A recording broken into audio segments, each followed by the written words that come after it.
Welcome to Queen of the Yard, hosted by the two dopest ACs on the planet. I'm Tracy Lauren, a former high school homecoming queen. And I'm Stacey L. Holman, a former Miss Dillard University. You just had to show me up. Well, Tracy, your high school crown is cute, but this podcast is all about the HBCU campus queens, the drama, the magic, and the mission to reign the yard by any means necessary. Well, all right then. Let's get into it.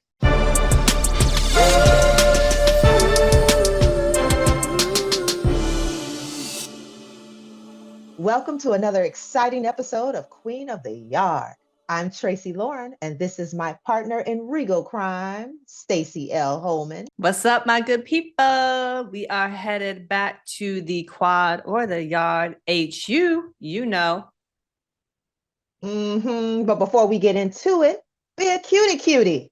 Follow, like, subscribe to our channels on YouTube, TikTok, Instagram at Queen of the Yard TV, on Facebook at Queen of the Yard, on Black Twitter at _Queen of the Yard, and wherever you get your podcasts, you can find us where? Queen of the Yard. And if you're ready for Queen of the Yard to become your fave new hit TV series, be a hero and contribute to our crowdfunding campaign at crowdfunder.com/Queen of the Yard. That's crowdfunder, FUNDR. We got a bad guest for you today. She kicked it on the yard at Howard University for undergrad and then obtained her JD and Master of Law in Trial Advocacy from Temple University. She's been a prosecutor for over 25 years, so hopefully she hasn't run into some of y'all on the wrong side of the courtroom. As an Assistant U.S. Attorney for the District of Columbia, she's been solving cold case murders since 2009. She's passing on her wisdom to a new generation of lawyers for the Trial Advocacy Workshop at Harvard. She is the owner of Luminary by Vinét, an eco-friendly luxury candle company. We are talking to her today because she was Miss Howard 1993. So we got a prosecutor, an educator, a candlestick maker, and a queen. The Renaissance woman, Vinét Bryant, y'all. What's up? Cheers. Cheers. Hi. Shout out to hubby of 25 years for playing bartender and techie for us today. Shout out to hubby. We can't leave him out. Shout out. How you doing? I'm good. How are you today? We're good. Doing good. We're good. Wonderful. It's so wonderful to have. Well, so wonderful to have you. And before we jump in and before we do our toast, we always want to do a fun fact. And because you're in law, Vinét, I thought it was only appropriate that we recognize the Reverend Dr. Polly Murray, civil rights activist, legal scholar, feminist, poet, author, Episcopal priest, the first Black female to be ordained, a labor organizer, part of the LGBTQ family. Born in Baltimore, Maryland in 1910, she lived during the height of Jim Crow era. However, after being arrested for sitting in the wrong section, which was really the right section for us, front of the bus, she got arrested. And that really drove her to really go into law. And she attended the illustrious Howard Law School in 1944. And not only did she attend it, she was the top of her graduating class. And one thing that makes her so significant in the canons of history is that she wrote a paper that discussed and challenged the ruling of separate but equal with Plessy versus Ferguson. And she was like, there ain't nothing equal about segregation. There's nothing equal about, what this Jim Crow is. And she challenged that. Now, fast forward later, 10 years, who but another Howard, not Harvard. Howard, you got Harvard on my mind, Tracy. Howard law student who was now NAACP, worked NAACP, Thurgood Marshall, used that same argument, 1954, with Brown versus a Board of Education, and argued that an education separate but equal is not that. It's unequal. Polly was right. So cheers to history. Cheers to you lawyers that are making moves that are women attorneys. So, but with that, let's first do a toast and just say, hear, hear to the queen. Vinét, thank you so much. Hear, hear to the queen. I got to upgrade my glass game, but this will do. Yes, because we're fancy. It does have a little beveled. Little fanciness. A little beveled. And you got to raise your little pinky up when you do it. No pinkies up. I'm sorry. Well, I'll raise my Yeah. pinky. I didn't mean it like that. I meant it like fancy, not like I know. AKA pinky. You know what I mean? Like, I didn't mean it like that. Oh, I didn't mean it like that. a pinky. Well, Vinay, let's just dive right in. First of all, where do you call home growing up? Where did you grow up? I grew up in Los Angeles. Um, I guess you could say South Central is probably the best description of it. And youngest of six. Um, Just me and my mom by the time I was probably about 9, because I'm the youngest, and so everybody was gone out of the house. But she struggled, but she was able to make sure that I had a good education, and I think that that foundation propelled me forward into everything else in life. And she didn't have much, but she was a big proponent of you right in the corner where you are. So that's what we did. Shout So out to mom. yes, mom's Shout out holding it to mom. down. Mom is 91 now, so shout Woo! out to mom. Come on, Amen. mom. That What's is a mom's name? blessing. Mom's name is Amabel Francisco. Ooh, Amabel Okay, Miss Francisco. I Amabel love that. Francisco. Yes. I love that.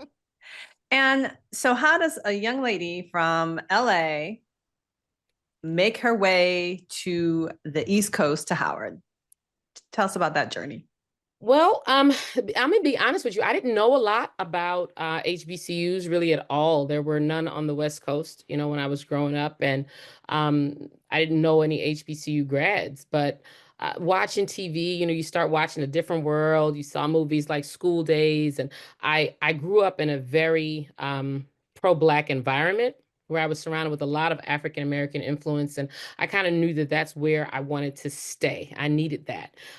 So I did a little bit of research. I asked around to a few people, and they said, well, Howard's the best HBCU there is. And I said, well, that's where I'm going. And I applied. It was actually the only school I applied to. So thank God I got in. And, Faith. That is faith for and sure. but the rest is history. No plan Bs. No plan. No plan B. Bs. No plan B. Wow. What was it like going from the West Coast to the East for So you? it was an extreme culture shock. It began with the weather. We stepped off the plane and it felt like someone threw a hot, wet blanket on us. And we did not know what humidity was. And it was very shocking. And I had no perm at the time and I was not natural. So it looked crazy. I didn't know what to do. I thought I was going to cry. And within about a week or so, I acclimated. And I think it was because I'm from the mindset of no one is a stranger. They're just it's a family member you haven't spoken with yet, or it's a friend you just haven't met yet. You don't know. So I've always had that train of thought, and I kind of hit the ground running when I got to Howard as far as I'm going to make friends. And it served me really, really well. I had something called a campus pal, and he introduced me to campus life at Howard. Todd may he rest in peace. And it was an awesome experience to be just completely immersed in Black student life. Pretty much from the moment I got to Howard, there were lots of things that were different from where I came from to out here, but I feel like that was all a welcome difference for me. Like I wanted to change so much about what I had been experiencing in high school, and Howard seemed like the perfect place for that. Now, did you go to predominantly an integrated high school, predominantly Black? What was your high school experience? If I had to put numbers on it, I would say my high school was probably about 92% Black, with maybe, 3% being Southeast Asian, more Samoan than anything else, a little bit of Philippines, and maybe 1 to 2% being white. I went to an all Black Adventist academy in LA. Very small private school. Okay. My graduating class was 33 people. Oh, Wow. So very, very small environment. Yes. okay. Wow. So Howard was huge. Howard Just like a was huge. sea of Black people. A sea of Black people.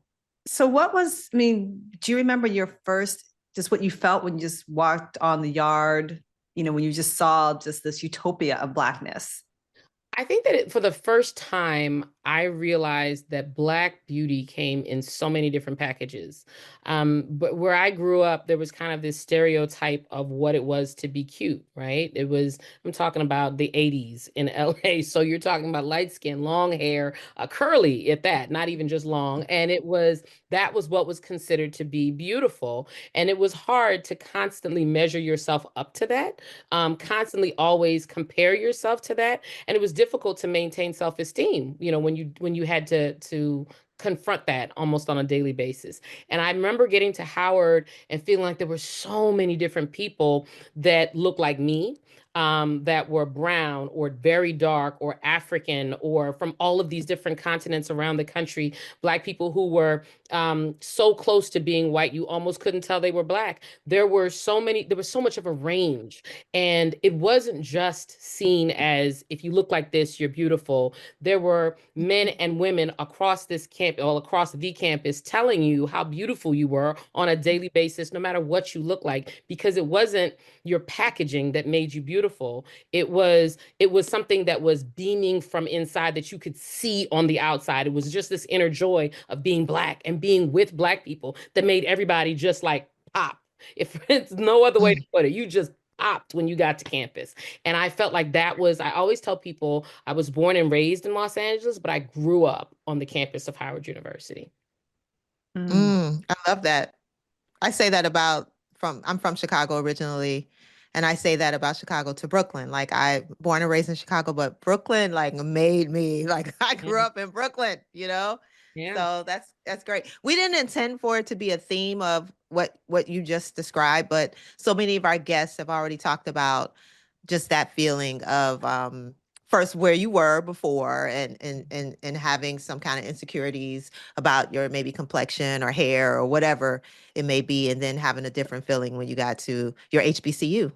So Yeah, I mean, it's been a common amazing that thing. you can still have those feelings even amongst the Black people. It's not like I had to have been raised in a predominantly white environment to feel other.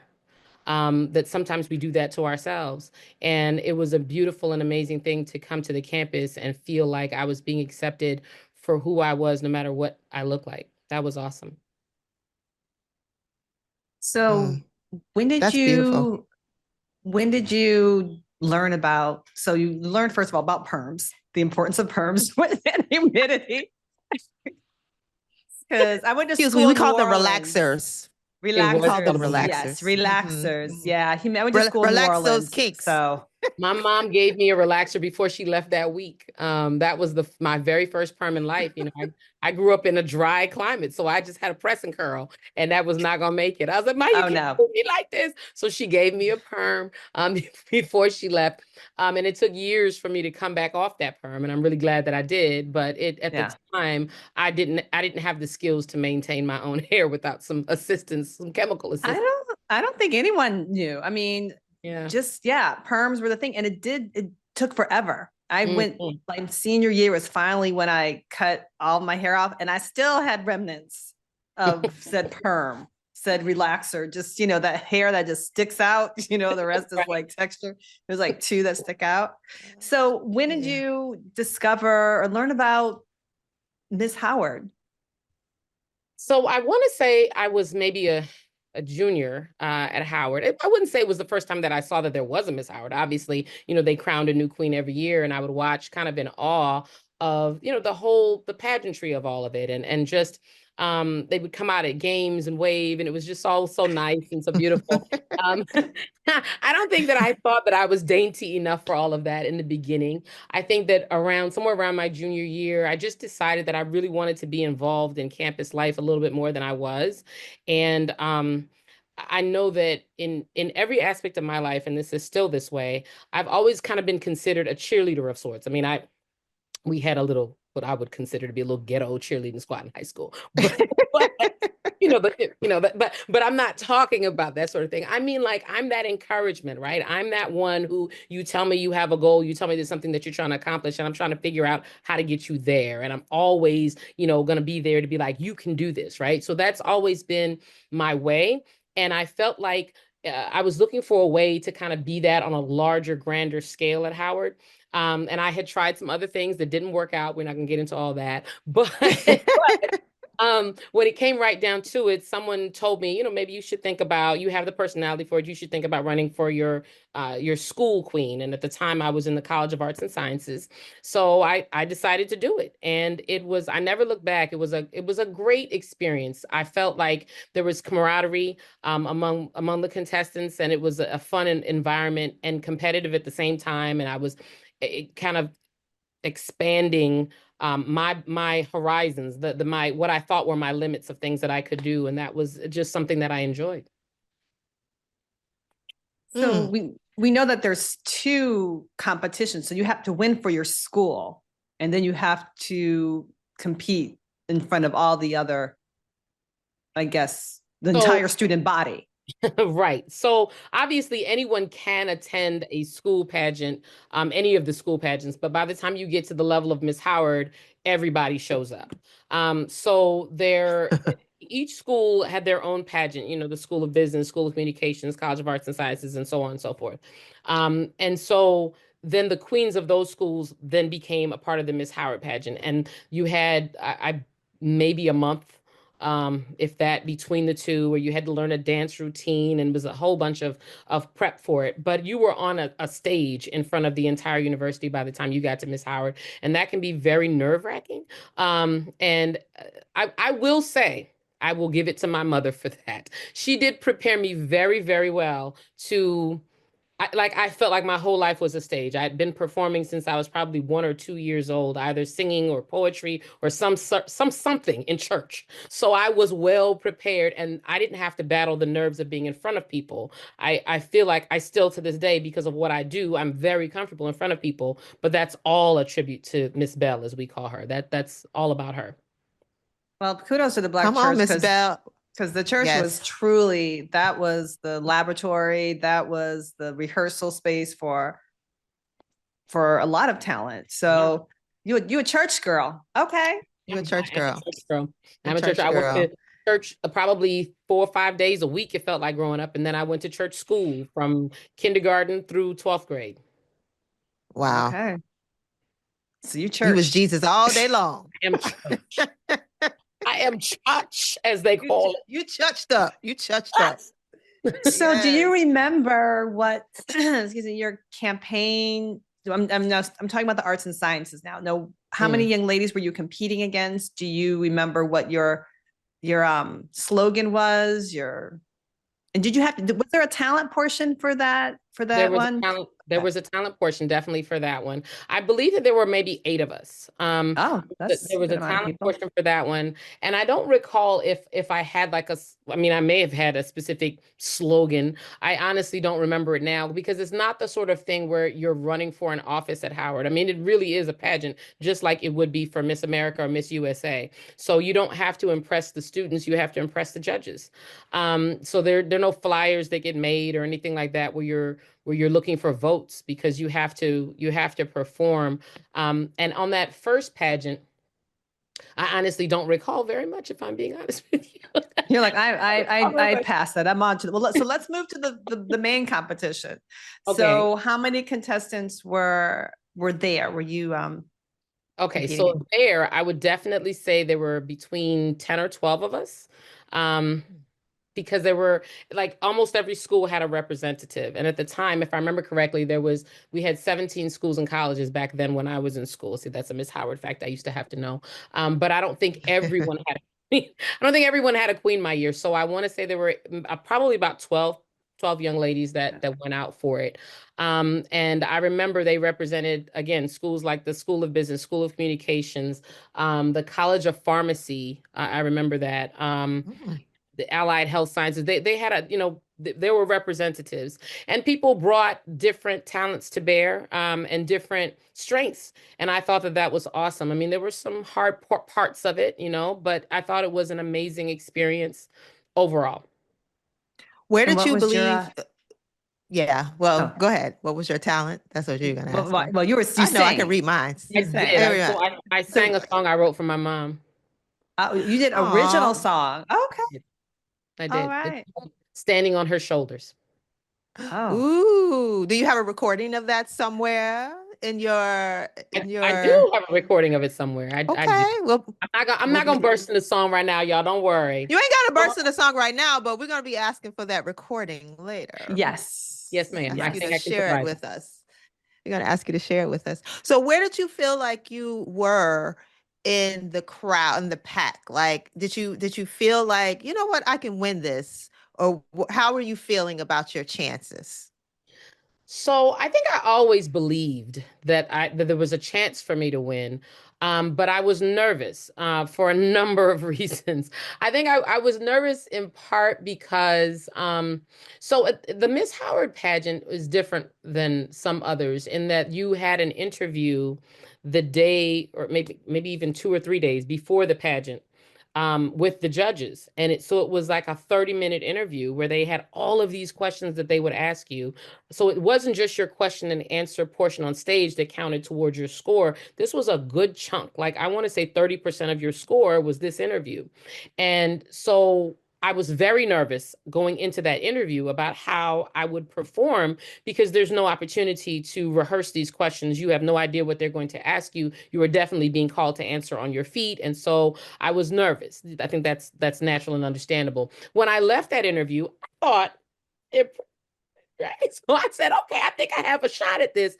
But on the night of the pageant, once again, I was extremely nervous. The young lady who preceded me was a Delta. And at the time, I wanted to be a Delta. And every time she performed, they would oop.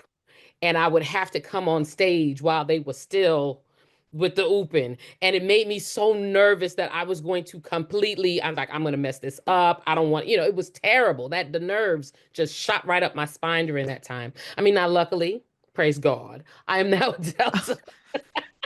I am now a Delta. Praise him, praise him. I wound up pledging while I was Miss Howard, but at the time I was very nervous about all of that. It was like having to impress twice, if that makes sense. Mm-hmm. So one of your competitors was in your now organization. Correct. Oh, my stores. Yes. Oh, you had to think about throwing that competition. Correct. I wasn't throwing nothing up. No, child. So listen, there was never a thought in my mind that I was going to throw anything. I was like, okay, I just have to figure out how to win this with grace. Was she your special? No. She was not. She was not my special. No. We're going to take a quick break. Then we'll be right back to talk a little bit more about your little controversy. We'll be right back. Be a queen or a king. Like, follow, subscribe to our channels on YouTube, TikTok, and Instagram at Queen of the Yard TV, on Facebook at Queen of the Yard, and on Black Twitter at _Queen of the Yard. Welcome back. We are talking to the wonderful Vinét Bryant about her time as Miss Howard, 1993. Okay, so you were competing against a Delta, and you were not yet a Delta, and you wanted to be a Delta, so you had to beat her gracefully. Yes, that's where we were. That's where we were. How do you do that? How do you do that? Well, you do it by doing your honest best. I mean, for me, it was about, I had to make sure that I was presenting myself well and representing my family well, representing the College of Arts and Sciences well, and hoping that the Deltas would see that as a way to know that I would also represent them well, right? Here I am, I'm going to stand in front of you as an ambassador for all people, for everything that I stand for. And the question that they happened to pose to me allowed me to do that in a way where I spoke to Black women and how they are seen and how they should be seen. And so I felt like, that to me was the best way to do it without, obviously, clearly, I'm not going to one up anybody. It really bothered me that I was right behind her because I felt like, good grief, if I come behind her and I'm better than her, they're going to be seeing this as me like trying to diss. But I really wasn't. I just had to make sure that I did my honest best and did so in a humble way. And I think that it has served me well to have my foundations in the church because I was raised to never really seek praise when you do something well. If you sing well, you give the glory to God. If someone says, oh, you killed that, you say, oh, praise Jesus. And you leave it at that. And so it allowed me, when I was later approached by some of these women about my performance, to give the glory to God, to give the credit to my mother, without at all being fake about it, because that's just how I was raised. You mean you wasn't like, that's right, girl, I did it and I killed your girl. You were like, I had it. Listen, Yes. I No, know, you didn't I do any know of it that. sounds funny, but I'm telling you, I have come across some people in my day who will be like, "Oh, I can blow," and I always say, if anybody tells you they can blow, I'm not really sure they can sing, because most people who can sing are not going to approach it that way. That's true. So, That's true. Right, so right. it's just, Yeah. it was just it was humbling for me to feel like someone thought highly enough of me to choose me to represent what at the time was 12 to 13,000 students. And I felt like, that was a very humbling position to be put in. And I was just so grateful. Now, What what was was the, your, do you remember the question they yeah, asked? what Oh, does well, there you go. I'm reading my Girl, mind. get Yes. over here. Get over here. Uh, so I remember my answer more than I remember the question. The question had something to do with the role of the Black woman in the criminal justice system, because they knew that that's kind of what I wanted to go into at the time. Okay. And I remember, while I don't remember the specific question, I do remember that was the context of it. And I remember that I began my answer with, as a woman, as a Black woman, I believe that I must stand for something. And everybody went nuts. I'm not sure why, but that was enough to send them nuts. Now, ask me what the rest of my answer was. I couldn't even tell you. I was using that time while they were clapping to try to think of what I was going to say next. But, Well, you hit them with the Malcolm X, honey. but You hit them with the Malcolm X. I have to stand for something. And I think it was the tone in which I used. And I was dead serious about, I felt like it was so important that no matter what position you take on something, it should be bigger than you. You should be standing for something that's meaningful to our people. And I don't know that at the time I necessarily thought that I would be a prosecutor.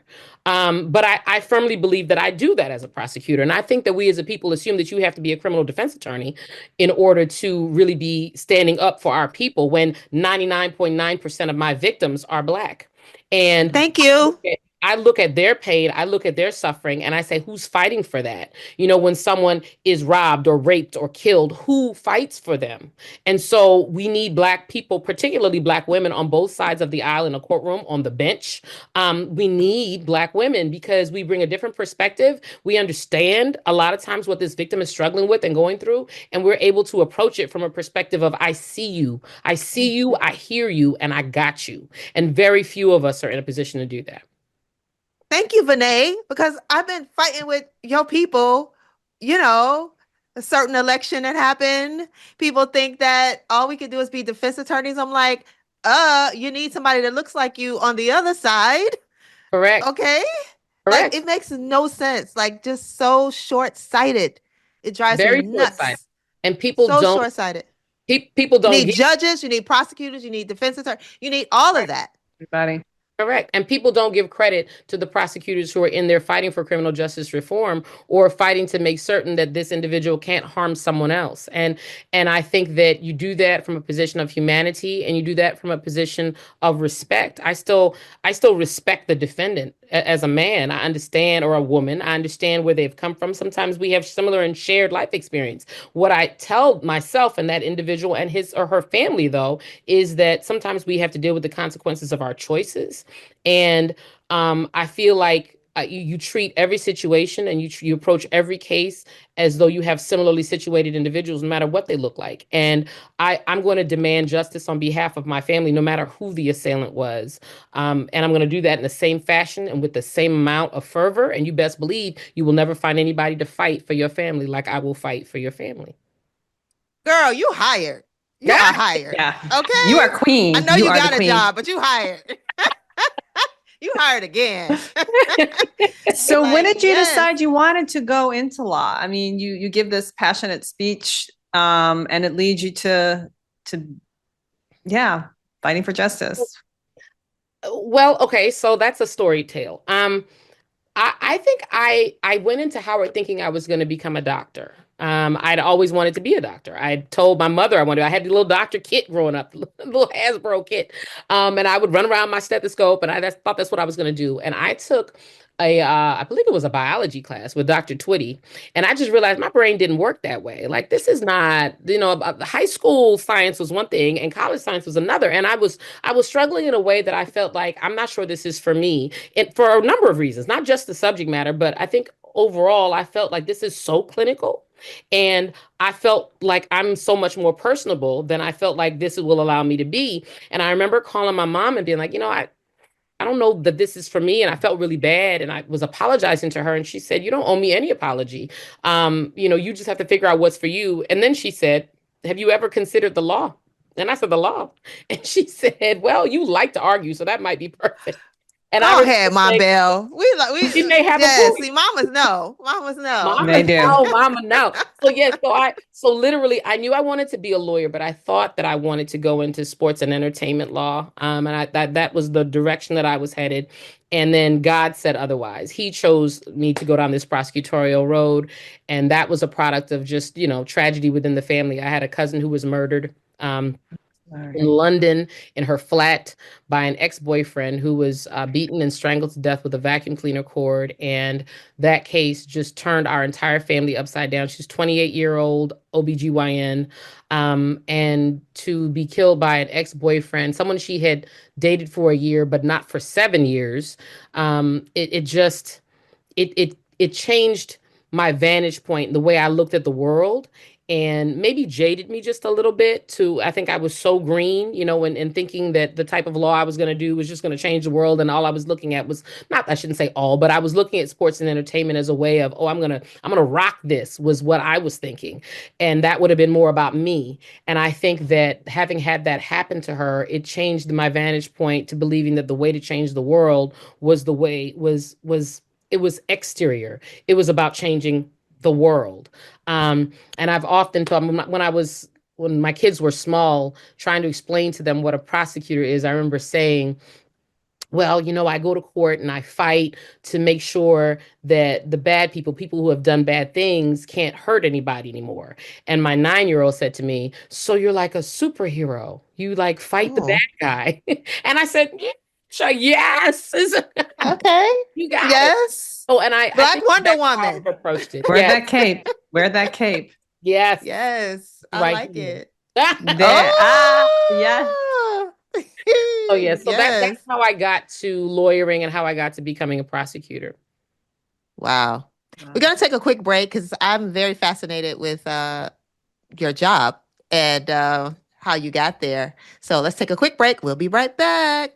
Be a queen or a king. Like, follow, subscribe to our channels on YouTube, TikTok, and Instagram at Queen of the Yard TV, on Facebook at Queen of the Yard, and on Black Twitter at _ Queen of the Yard. All right, welcome back. We are talking to the marvelous Vinét Bryant, and she's talking to us about her fascinating career as a prosecutor and just standing up for the people. Standing up for the people. So right now you are working cold cases since what, 15 years now. Yes, ma'am. What's that like? So, it was always a goal of mine because by the time my cousin's case was solved, it had gone cold and it was solved through DNA. So you could kind of say my entire career has been this quest for justice for Joan. Joan Francisco was my cousin who was. How long did it take to solve her case? So she was killed on Boxing Day, 1994, and they closed it, I want to say, in 1998. And he was tried to conviction by the end of 1999. So only 5 years. But most cases are considered cold in most jurisdictions in 3 to 4, just like they are in the District of Columbia. But the cases that I handle have ranged anywhere from, I'd say, about 8 to 10 years, all the way up to about 32 years. And for me, I really enjoy that process because it's a part of being, it's a part of the investigative process. It's not just about showing up to court and throwing on a suit and saying what you need to say to a jury. You literally have to dig through the files. You are putting this back together like a jigsaw. You are figuring out what's missing, and sometimes you'll never find it, and whether or not you can work with what you have left.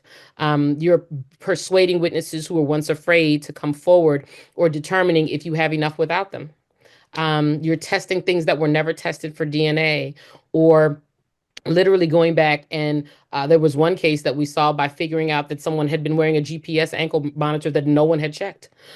So it's just about going back and and without being critical of what wasn't done before you got there, because it could be so easy to be critical, and Monday morning quarterback, they should have done this, they should have done that. It's a lot easier and you have more peace of mind if you approach it as a first impression. Let me take a look at this and what would I do? And just pick apart what okay, let me try this, let me try that, and you just kind of keep going. Earlier today, for example, I just made the case to my supervisor that I think there are two more people that need to be arrested in one of our cases, that I don't think anyone had considered, and I believe that that's the right thing to do. So I enjoy it. I love it because I feel like I'm bringing justice to families who have a lot of times given up hope.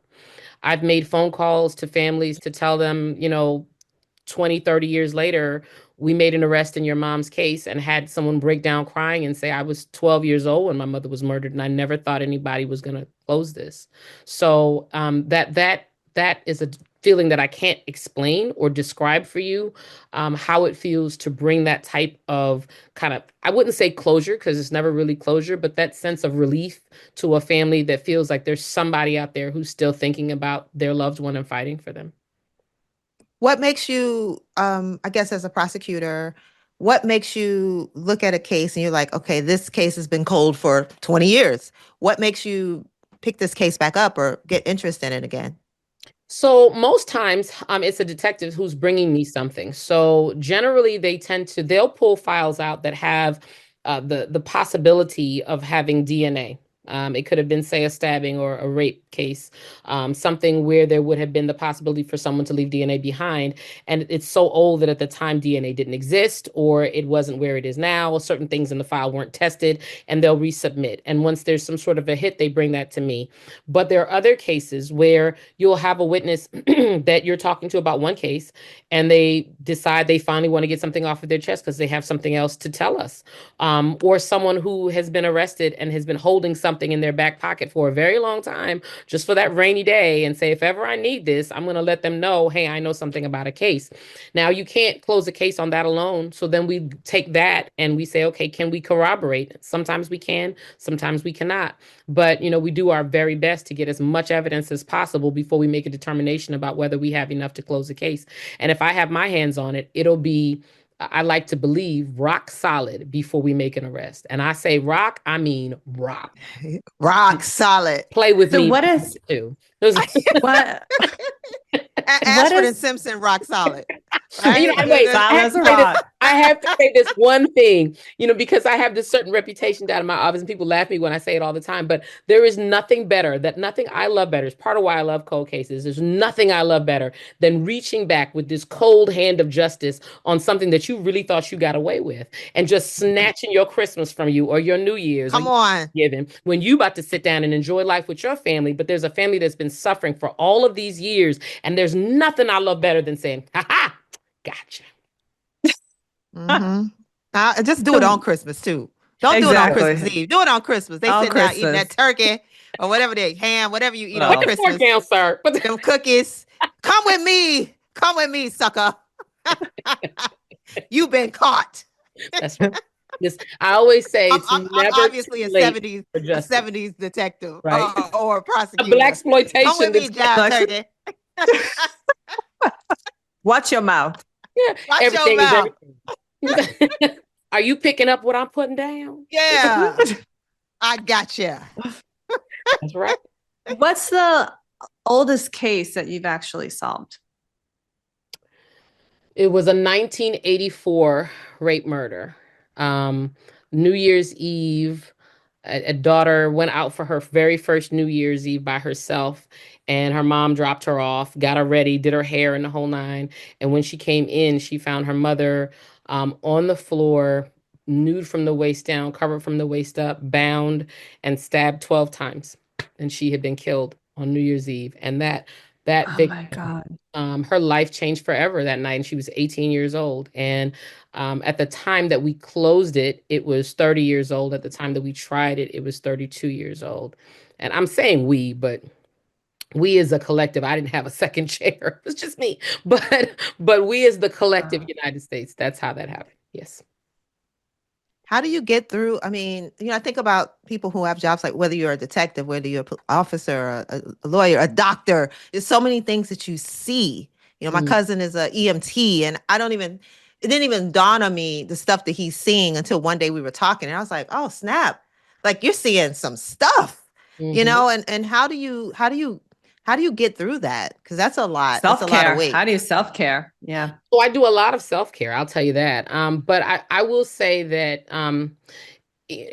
as much as I hate to admit it, you desensitize a little bit after a while, because you come at it from a little bit more of a forensic perspective. You have to, in order to, that's a means of self-preservation, right? You can't become too emotionally involved. I believe that the moments when I become emotional are probably not until it's time for trial, when I'm preparing for a closing argument and I sit in front of a computer and I close my eyes and I kind of put myself back in the room where it happened. And that is the moment when I feel like everything. But in the lead up to that, I am approaching it from from the perspective of, what do I need to get to beyond a reasonable doubt? And beyond my reasonable doubt is higher, I think, than most people's. It has to be in order for me to feel comfortable standing in front of a jury. I play defense attorney in all of my cases until the moment I start trial, because it's the only way that I can be assured that I'm not romanticizing my evidence or falling in love with my witnesses. I need to be neutral, and I need to look at it from the perspective of what's wrong with the case, not what's right with it, what's wrong with it. And if I can overcome that, then I believe I can convict. And the goal is not even necessarily conviction, of course, is justice. But if I believe that I have the right person, then the goal is conviction. And I don't take a case forward unless I believe I have the right person. I'm curious about something. You mentioned a few minutes ago about like maybe someone who's incarcerated and they're holding something in their back pocket. How many, not that you know a percentage, but a rough percentage of those jailhouse confessions that I know something, what are the percentage that stuff is really like true? You know what I mean? Like, yeah, they really do know. I could not possibly give you a percentage. But what I will say is this, that in our practice, that's never enough standing on its face. I have to be able to corroborate that. And that's whether you're in jail or not. I don't care if a witness comes off the street and you could be a priest and tell me something happened. I still have to corroborate what you're saying. And it doesn't mean I need a second witness, because you don't always have a second witness. But if what you're saying matches with my physical evidence, it could match with my forensic evidence, the DNA, the fingerprints. It could match with I can't give you specific examples right now of cases that are pending. That would be inappropriate. But I will say that there have been times in past where someone has said something, or cases that I've tried, for example, where someone said a bullet he shot from a particular direction, and it completely matched with where the glass from the window fell, where the shell casing was found, where the where the blood trail began. It's those things that you want. You want to be able to corroborate your witness with independent things that can't be refuted, because a witness can have bias. A witness can have an axe to grind. It can have any number of reasons why they could just be mistaken, right? But you want to corroborate with things that can't be impeached. And so are there really a lot of crimes? Like they say people get away with murder. Are there really a lot of people that really truly can get away with murder in this day and age of DNA and cameras everywhere and all that stuff? I think like a real thing. I think for a time, I think everybody thinks that they've gotten away with it for a time. Very few murders are solved on the day that they happen.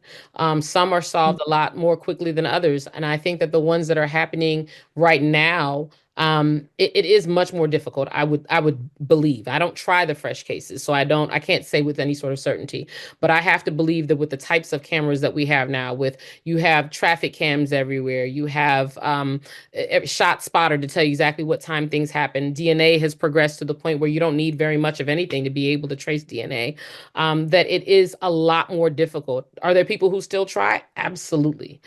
They absolutely do. And they do it, to their own detriment half the time, and sometimes they get away with it and sometimes they don't. But I think it's a fool's gamble. I know I certainly wouldn't take that chance.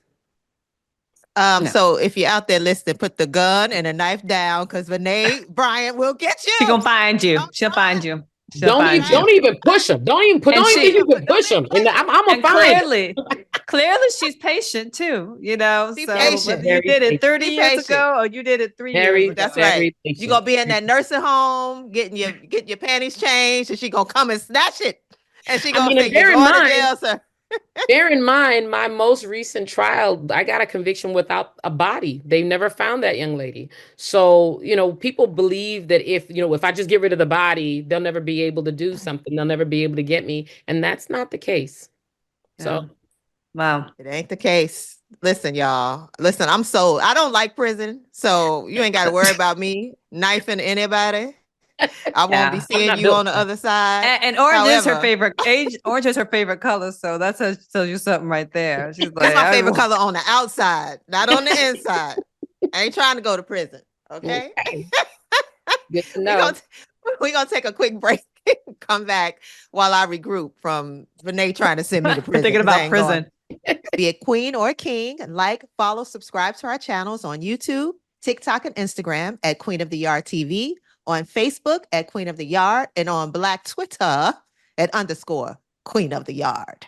Welcome back. We are talking to Vinét Bryant, who is Miss Everything. Yes, I'm solving every those cold woman. cases. She's every woman. I do want to ask you, how first of all, we didn't even talk about the moment you won Miss Howard. Let's take us back there for a minute. Yeah. Let's take us back to the night that your name was called. What is going on in your mind when they got down to the third runner up, and then the second runner up, and then they got, walk us back there. So, I think that after the question and answer, I remember being backstage and I was shaking and I was hugging some of the other young ladies who were participating, and we were all very nervous. And then they asked us to come back out, and we were standing there holding hands. And as they began with, I believe, I can't remember if it was third runner up, it was like whew, okay. That you're almost relieved and then scared at the same time. You're relieved that they didn't call you as third runner up, but you're scared, like, okay, did I get anything? And then as they keep going, that it just intensifies. And I think when they got to first runner up, I remember saying, okay, wait, am I gonna win this? And I think it was because I thought I thought she was good. So when she got first runner up, I was like, oh shoot, I'm looking like who's left. And it's just you. When they It's just humble old me is left. It was the best feeling ever. I remember completely clenching up and just starting to cry. And I think that I'm not sure I would have bawled like I did, but for the fact that there was a young man who I knew well actually at the time who was singing, and he was singing this Stevie Wonder song. Don't ask me which Stevie Wonder song. I'm gonna remember it, but it was a Stevie, and I just started bawling, and I could not stop crying. And I was walking out on the runway with Mr. Howard at this point because his pageant was actually the night before ours, if I remember correctly, and I knew him well. He was already in Omega, and he was holding me up, and I just remember saying, "Oh my God, oh my God," and thinking, "I wish my mom were here." And knowing she was 3,000 miles away, but knowing that wherever she was praying for me, and that just overwhelmed me, and I just had to try to really pull it together. But it was the best feeling ever. Like, oh my God, this has happened. It wasn't so much I did it, it was God did it. Yeah. Like I just it felt so good, and I just immediately, I think that night I was elated, and the next day I felt the real weight of what that meant. I mean, this is not that I'm comparing myself to him, but I will say that after President Obama won, I can remember when he did his victory speech in Chicago and how serious he looked. And I remember thinking to myself, oh my God, he's not smiling enough, because of course we're all over the moon. But I think he was really feeling the gravity of what winning meant. Right. And I felt like that hit me the next day, that I really had this beautiful opportunity and yet this huge responsibility to represent that school well, because there was such a rich history behind it. And I didn't want to mess that up. So talk to us about that, because Stacey and I, our thesis is that the HBCU Campus Queen is just so important. Yeah. And so talk to us about the importance and how your life changed after you won. So I felt like everything I did was under a microscope, right? All eyes were on me. Even if they weren't, it felt like it. All eyes are on me. So I felt like I can't be out here doing too much, doing the most. You can't get into arguments with people in public. You can't, it's one of those things where you are the standard bearer, right? For the university. I had to make certain that um, the things that I said were reflective of how I felt like the collective Howard should be represented, not me. I no longer represented just myself. My mother used to say that when we were growing up, when you walk out the door, you represent the whole family. And that's how I felt now. I represented all of these students. And so for me, it was important to be articulate, to be well versed in whatever it was I was going to be speaking to make certain I was always on time. I don't do late to this day. I don't do late because I felt like when we go out and we are the only HBCU in the room, they're expecting us to be late and unprepared and untogether. And, I cannot do that. I can't and I won't. And I'm still that way because to me, to this day, I still represent Howard University everywhere I go. In most rooms that I'm in, I'm still one of the only African American people and certainly one of the only HBCU grads, even amongst the African American people. So I have to feel like I'm doing Howard justice every time I present. And that began really the day I set foot on Howard's campus, but certainly the day I became Miss Howard. So you talk about just representing the institution, but is there like a briefing book? Do they sit you down after and they just say, okay, this is what we expect you to do. You have this to do. What's the administration? That's the short answer. No. So there was an agenda. There was a whole litany there was a schedule. I will tell you that there were certain pageants that I had to appear at on representing the school. There were certain dinners and functions. Obviously you're going to Charter Day, you're doing this, you're doing that, and you're sitting at the table with trustees and with other, dignitaries who are visiting the school. When President Clinton came to our campus when I was Miss Howard, and I was on the stage behind President Clinton. It was one of those things. You were at every football game. You went to every single campus, and just to step out on the field and wave the whole time you were Miss Howard. So I take credit for our undefeated 1993 MEAC champ. Okay. That was my year. But the point is that you and Jesus girl, now. Heart in the sea. But and Moses too. But the point is that I felt like that there was a list of things that were my responsibilities, but not necessarily. It wasn't like I had some sort of a speech coach or someone who was going to help me select a wardrobe. You presented once they gave you everything you had to do. You were allowed to ask for a budget at Howard, and I did. I mapped out what I felt like was going to be necessary for each of those events, and I presented a budget, and I had to present it to the student life and activities folks, and they approved the budget, and then I was able to go out and kind of get a wardrobe to wear to these things because they don't provide you with that. And again, as the youngest of six who was putting myself through school, I didn't have any money for that sort of thing. So that self-advocacy began there.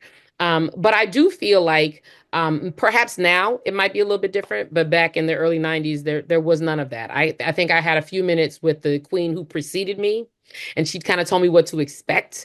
And then from that point forward, it was trial by fire. You were crowned by Roz, correct? Roz White. Roz, Yes. yeah. We spoke to Roz White. She was our first guest. Yay, love her. So one thing you mentioned a few times is wardrobe.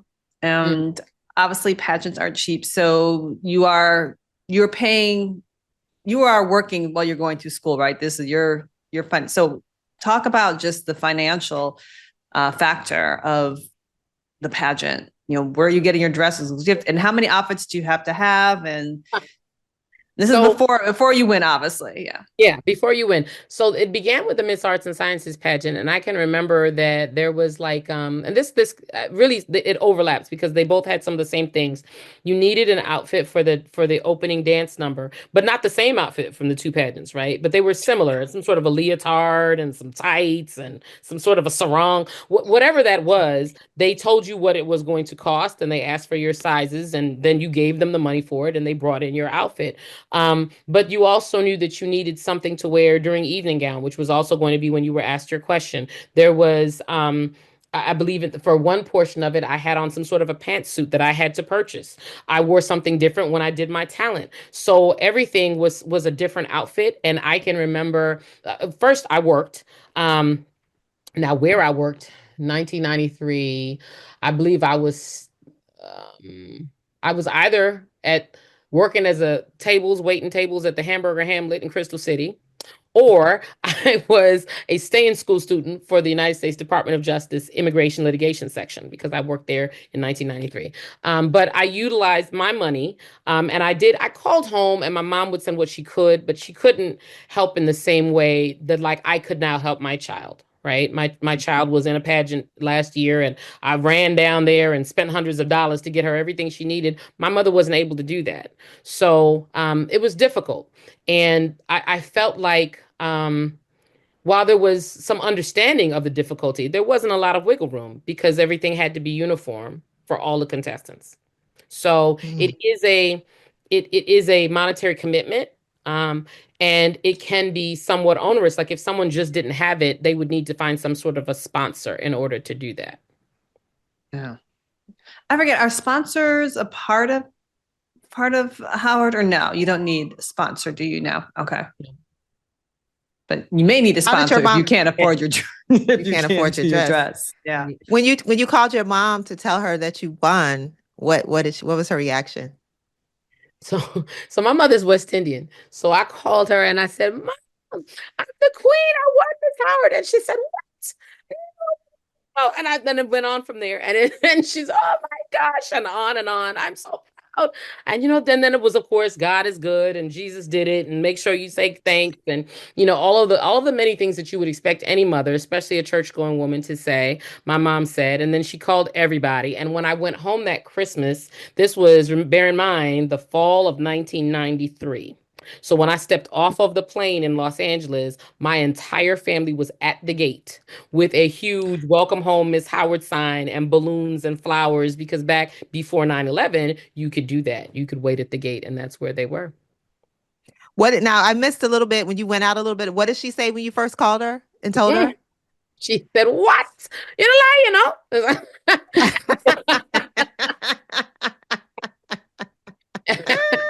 Yes, ma'am. That Where's was mom from? What's her Belize. Belize? Okay. Both of my parents and all my brothers and sisters were born in Belize. I'm the only United States citizen born anyway. Wow. So that's not a lot of responsibility. Yo, you right? Not at all. That's easy. That's simple. Oh yeah, lots of fun on a background check. I'm sure. So what was it like? You were in Ebony, correct? Well, yeah. Who was on the cover of the Ebony that you were in? I still have that Ebony. I will find it and I will let you know because I still have it. I kept it. But I'm trying to remember. I honestly don't remember who was on the cover. I can give you a hint. I can give you a hint. You know? Oh my gosh. Well, I'll tell you what a good secret is to find out anything, since Ebony's digitized on Google Books. Okay. And it has all the Ebony magazines, so you can just scroll to April. So who was on the cover? I'm gonna give you a little trivia. So she has a very popular Christmas song that All We Want. Yes. Shut up. Are you kidding? I did not know that. Yeah, look at that. Yeah. Yeah.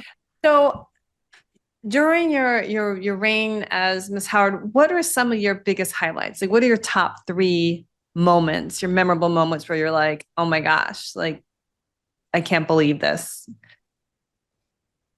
So I would say the first being the night I was crowned, because that was just surreal. It was just surreal. I remember everything about it. The dress I had on that I wish I could still fit. Who I could see in the front row. I can still see faces of who was there and hear voices. So that night is just very surreal for me. The second would probably be my first, like when they presented Miss Howard on the yard at the very first football game, which was homecoming that year. And it's one thing to be in Crampton Auditorium. It was dark and it can only fit so many people.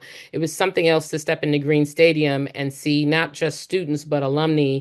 And the band was playing and we walked through the band. And it was just this really great feeling of feeling like, wow, it's a different vantage point. You're now on the ground level looking up as opposed to being on the stage looking down.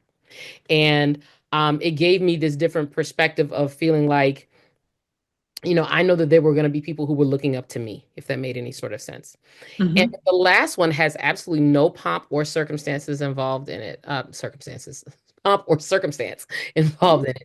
It was a student. So as part of my platform, I was going to high schools to kind of promote secondary education and the importance of secondary education. And there was a student who asked me, what does it feel like to be Miss Howard? And I remember thinking Hmm. for a moment and smiling to myself and feeling all kinds of warmth in my chest and saying, it feels like you're walking around in a hug all day long. Like there's Mm. somebody who's just embracing you all day long. I felt like I was receiving love from people who didn't know me, and I was receiving acceptance and appreciation from the people who did. And it was a great feeling. It was a great feeling, one I wish I could bottle. Nothing Lots like of an perks. HBCU hug. Nothing like an HBCU hug. Yeah. And you said something So, also. Oh, no, go ahead. are Go you ahead. reading? Are you reading my mind, Lauren? Do you know what I'm about to Let me ask? see. No. So you said your daughter has got a pageant bug Mm. too.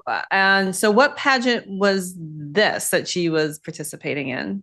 So she was a student in North Carolina A&T. Okay, Ah. Aggies, Mhm. Aggies, Aggies, Aggie. Aggies. Yeah. Yeah. I find myself now saying Aggie Pride because they took all of that money.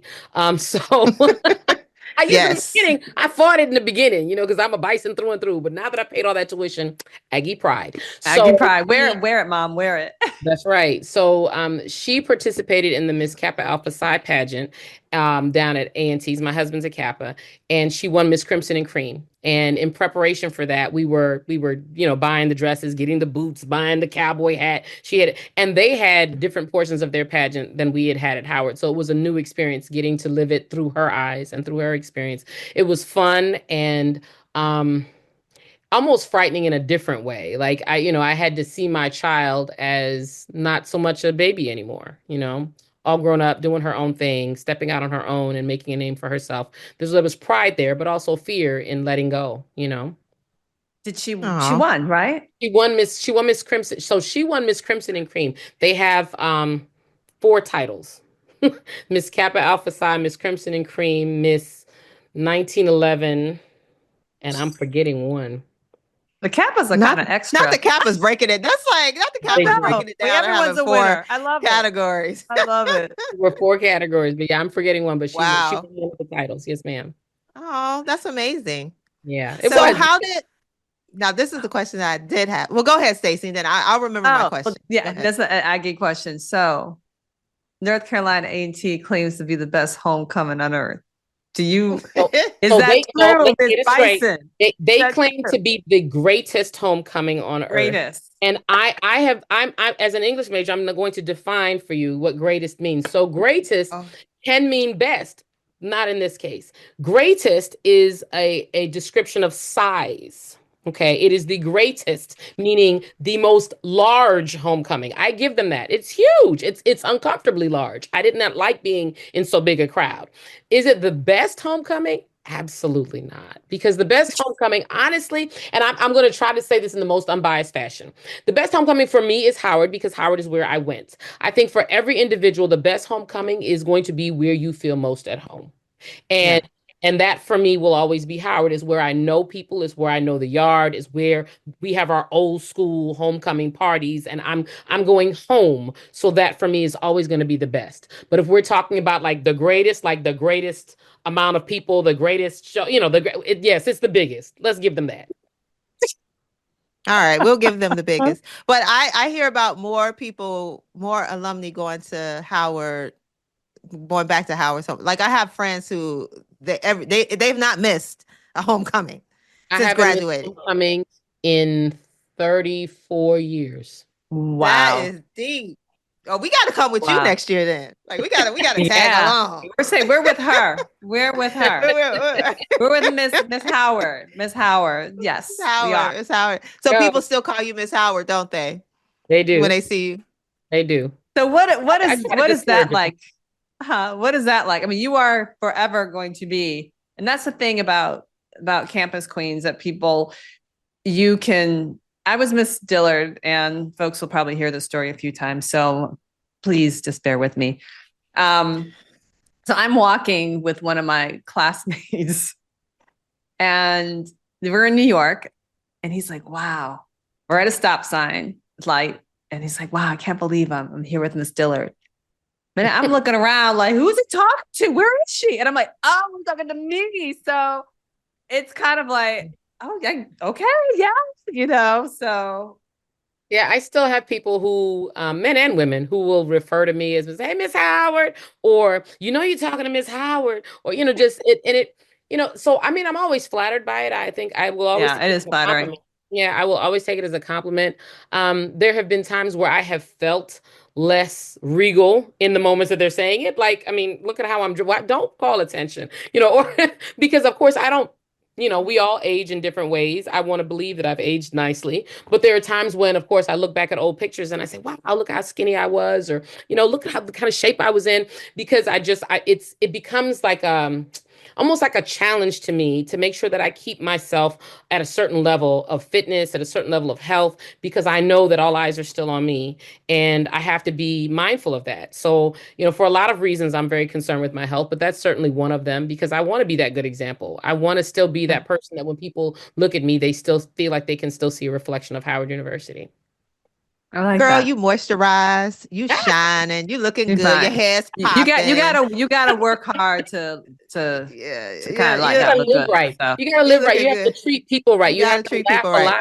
You have to laugh a Cause you lot. know how, but we are funny though. Black people, somebody's like, oh, there's Miss Howard. Oh, where? Miss Howard, where? Oh, that's Miss Howard. Oh, Right. but Like, I gotta call her a queen. I gotta call her don't say that queen. on a day where I'm wearing run over shoes. Like, that's not the time. So my point is that, I try. And I do believe that, it's all about energy. I'm a firm believer in good energy, bringing good energy and following good energy. And I feel like as long as I do that, then I'm representing Howard as I'm supposed to. I want to ask you one more question about Miss Howard, and then I want to take a quick break and then give you a chance to talk about your company before we get out of Dodge. But how do you think being Miss Howard or participating in that competition prepared you for life, for your career, like after that, subsequent to winning? So I think that what it did was prepare me to think on my feet, to measure my words, to be mindful of um, I don't want to say my P's and Q's, but to be mindful of always trying to present my best self. And I say that because you'd be amazed at what jurors pay attention to. Right. I've spoken to a jury afterward, and I had a trial partner on a particular case. And when I tell you they picked this young lady apart and said, oh, those shoes she was wearing and blah, blah, blah, wow. and this had nothing to do with the case. And, I recognize the fact that all eyes, you never know when someone's watching you, and my mom used to say Mhm. that growing up, that you don't know when someone's watching you. So you should always make sure that you're acting in a way that you can defend later, because you don't know when someone has eyes on you. And so because of that, because I always felt like I was under that microscope at Howard and like someone was always watching, even when I wasn't aware of it, when I walk into a courtroom, when I walk into a grand jury, when I am dealing with a witness's family, I'm always being very mindful of, of my level of professionalism, I guess is probably the best way to put it. I happen to work in the District of Columbia, and not everyone is blessed enough to work in what used to be called Chocolate City. So there are times when the judge is black, the defense attorney is black, I'm black, the suspect is black, the witnesses are black, the victim is black, and everyone in that room, right? But not all of those parties are necessarily representing us as a people in the way that we all wish we could be represented. So I'm always mindful of, I'm gonna make sure that I string this sentence together right. Even though I know how to speak ebonically, I'm going to make sure that they understand that Black people are educated, that Black people are intelligent, that Black people are articulate, because I represent us as a whole. And I feel like that's the same mindset that I had when I was at Howard, feeling like I had to represent Howard. And now I've taken that to a grander stage of of recognizing that, in that environment, in that room, I am sometimes the only Black person and sometimes one of the only who can represent us in the fashion that I believe is the most professional. And so I'm always very mindful of that. And in that way, I feel like Howard University and being Miss Howard prepared me on a grand scale, on a scale that is, incomparable, really, to be ready always, to stand at the gate ready. Let's go. I'm always, even when I doubt myself, I'm telling myself, you got this. Let's go. You went to Howard. You pledged. Let's go. There is nothing that's going to stand in your way. You can do this. And that level of confidence comes from an HBCU like nothing else can give you. I just, and my husband did not go to an HBCU. And I tell him all the time, I can tell. So excuse me. Cut it out. We have a PWI. Excuse me. We love y'all Excuse me, too. Cut it out. And I will have you know that I was a high school homecoming queen. So I may not have been Miss Howard or Miss Dillard or Miss da-da-da-da, but I was a queen. Thank you. There you go. There we go. Okay. What high school? Y'all In gonna LA? make me feel bad about myself. Did you grow up in LA? No, I grew up in Chicago. Oh, okay. Then I wouldn't know the high school. No problem. I was gonna. This, but I'm still Black and proud. Right. And beautiful as they come. Yeah. Thank you.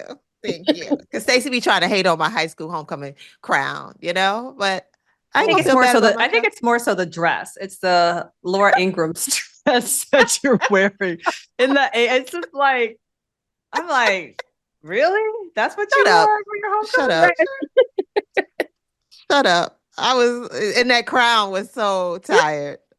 The crown was your Burger King crown. The crown they gave me was like, it's like that velvet stuff, velveteen. I don't know. Oh. But listen, like you, I was boohooing. I was like, but I worked hard for that. Talk about campaigning. I campaign hard, baby. I campaign hard. You know how hard it is to pass out candy and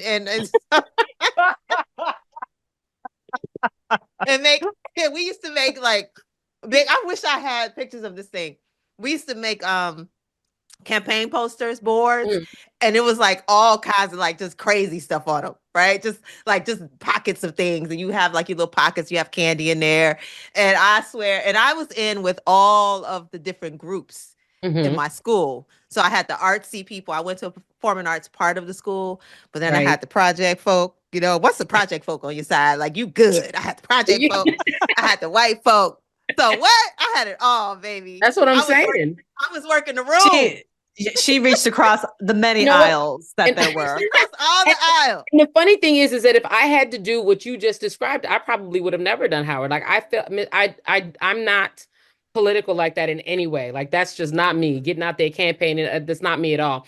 And it's something that's really hard to do at a place like Howard, because you're talking about a place where they had no fear in booing people. Like they booed Maxwell off the stage at Howard University. No, not Maxwell. Girl, I was bad, child. We booed. He walked out with his outfit. People were like, boo.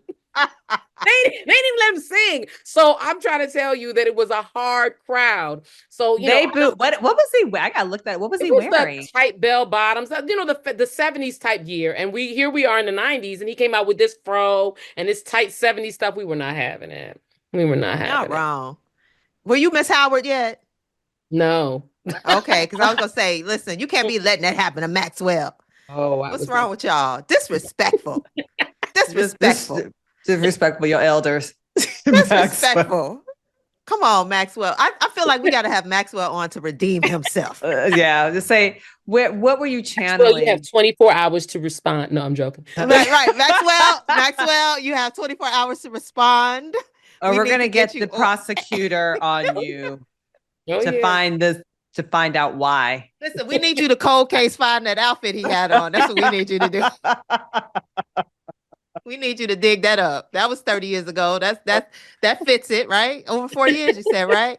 Come on, let's find that murdered outfit. Y'all murdered his outfit. We got to find that bad boy. Oh yeah. Golly, y'all wrong. It's like in my school, like the Apollo. Like, yeah.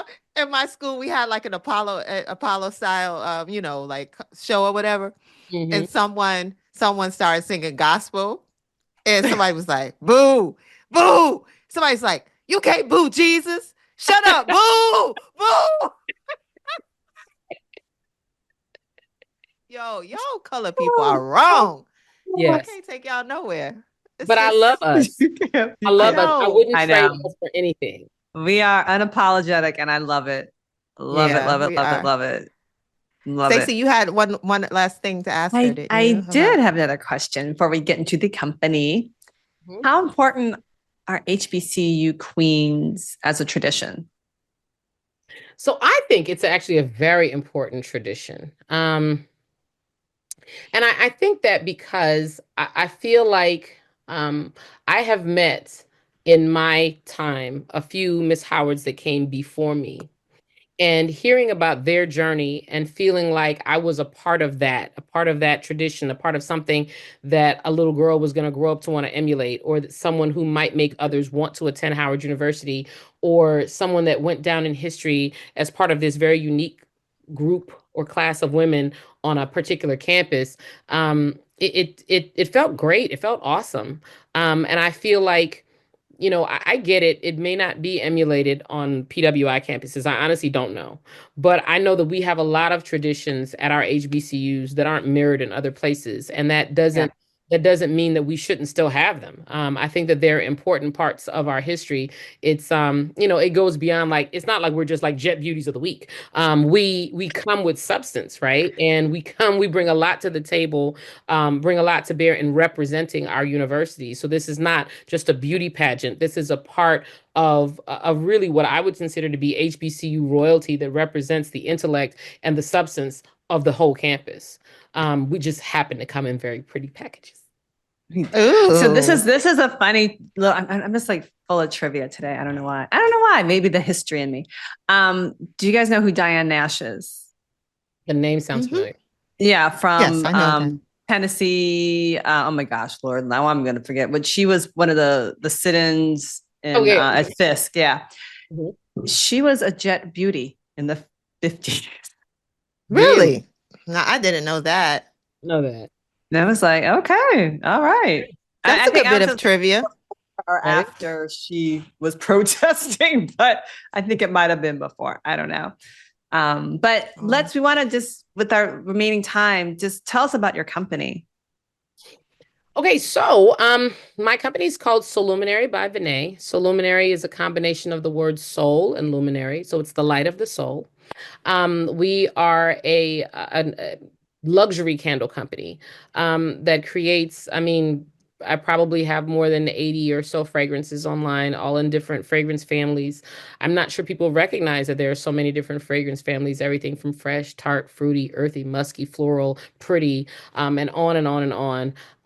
But I take great pride in the fact that they're all natural, that they come in a range of colors that I can custom make and create something specific to an individual's specific aromatic palette. It to me has brought me a sense of joy and peace. It is part of my self-care. So I enjoy making even when I'm not selling, but I really love meeting new people. So I really enjoy selling the product. And I'm online and I do certain relatively large shows each year. So it's a piece of me. It's become a part of my soul.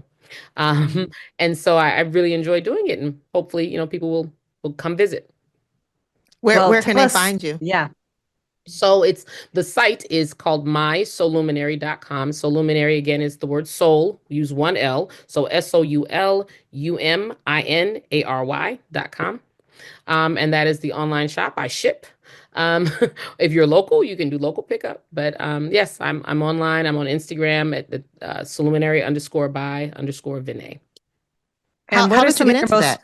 yeah. Oh, what are your most popular scents? And then how did you get into it? So most popular fragrances right Mhm. now, very popular, depending on what you like. So I always tell everybody you have your own fragrance families, but if you're into fruity and sweet, it would be juicy fruit. If you like the heavier substances or fragrances that are more on like a manly or musky side, I hate calling it manly because a lot of women love them. But like a Stogies and Bourbon or Think Like a Man. Oh, If you like the fresh scents, the most popular fresh scent I have right now is called Wusa, which is a relaxation candle. Um, But also in that same fragrance family would be like a lemongrass sage or a coconut milk bath. So those are also very popular. And Nice. if you like something that's a little bit more earthy, I have a lot of people that really go for one that's called Natural Mystic. It's actually a cannabis and hemp based, no THC, but a cannabis and hemp based, all natural. And it has a really nice earthy smell to it. So just some of the options. Okay. Those smell very yummy. Yeah. They do. And one more, if you really like fruity stuff, there's one called Royal that's like a pineapples and champagne. Chef's kiss. Oh, okay. Okay. So you got the weed, you got the pineapples and champagne, you got the musky smells. You got them all going. Yes, ma'am. Yes, ma'am. Something for everybody. Well, thank you so much for joining us. This has been such a delight It to speak with has. you and to learn all about your career and all about your time as Miss Howard. And Stacey and I hope we never see you in court That's right. Yes. That's right. unless Yes. we're just sitting in and being nosy. Looking for some backstories for Looking for some backstories. ideas and stuff. Right. Yes. That's right. But before we sign, where can people find? I mean, are you on IG with the candle luminary? Yeah, can you give us those tags? Yeah, so I'm on IG at soluminary_by_Vinét. Facebook is the same at soluminary by Vinét. I'm on both platforms, and I gave you the website as well. Like I said, I'm here. I'm easily accessible, and I did this so that other people could find the type of peace and serenity that I found from aromatherapy during COVID. And I feel like it's a necessary part of our lives to find a way to decompress and relax. And with what I do, this is a perfect way to do that. And any parting words you want for our listeners and viewers, just some words of wisdom by Vinét. Don't do crime; it doesn't pay. Oh, sorry. That's right. Crime don't pay, y'all. Crime don't pay because you No, know what? Vinay's gonna find you. She gonna Well, find that too. But no, I would say that I believe that, you don't need a crown to be a queen. You don't need a sash. You don't need a title. You need the belief that you are uniquely created and uniquely ordained to be exactly who you are. Who you are is not a mistake. Who you are is not by, happenstance. This was God's divine plan, and nothing that happens surprises him. So he already knew, right? So just walk into that greatness and step into, the title that is waiting for you. And just know that you can do whatever it is you set your mind out to do, whether you're a queen or not, because you're already. All right. Thank you so much. That's a Thank you great so way to much, end Vinét. another wonderful episode of Queen of the Yard. I'm Tracy Lauren. And I'm Stacey L. Holman. And I'm Vinét Bryant. That's right. We got the prosecutor in the building, y'all. Bye. Bye. Don't forget to be a queen or a king. Like, follow, subscribe to our channels on YouTube, TikTok, Instagram at Queen of the Yard TV, on Facebook at Queen of the Yard, and on Black Twitter. Be a hero. Support our crowdfunding campaign to make Queen of the Yard a hit TV series at crowdfunder.com/Queen of the Yard.